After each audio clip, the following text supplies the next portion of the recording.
Good evening, folks. After a stark message this morning, and maybe if you watched it this morning or read it this morning, maybe you've been pondering upon that. This evening, we go along in a slightly different vein, but there's some similarities here. Going to the Old Testament, the book of Jonah, Jonah chapter 1 and verse 3. Let's see if there's further food for thought this evening. But Jonah rose up to flee unto Tarshish from the presence of the Lord, and went down to Joppa. Let's see what Spurgeon makes of this. Instead of going to Nineveh to preach the word, as God bade him, Jonah disliked the work and went down to Joppa to escape from it. There are occasions when God's servants shrink from duty, but what is the consequence? What did Jonah lose by his conduct?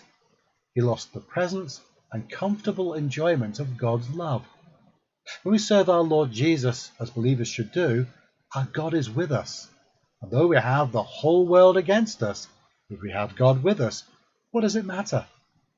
But the moment we start back and seek our own inventions, we are at sea without a pilot.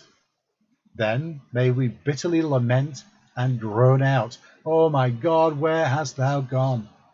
How could I have been so foolish as to shun thy service, and in this way to lose all the bright shinings of thy face? This is a price too high. Let me return to my allegiance, that I may rejoice in thy presence."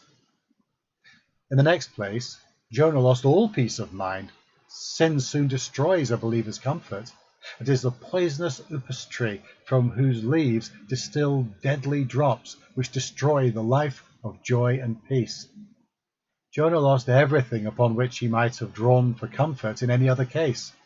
He could not plead the promise of divine protection, for he was not in God's ways. He could not say, "Lord, I meet with these difficulties in the discharge of my duty, therefore help me through them." He was reaping his own deeds. He was filled with his own ways. Christian, do not play the Jonah. Unless you wish to have all the waves and the billows rolling over your head, you will find in the long run that it is far harder to shun the work and the will of God than to at once yield yourself to it. Jonah lost his time, for he had to go to Nineveh after all. It is hard to contend with God. Let us yield ourselves at once.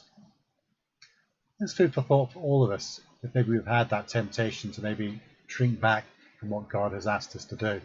So I'll leave us with that this evening for something for all of us to ponder upon.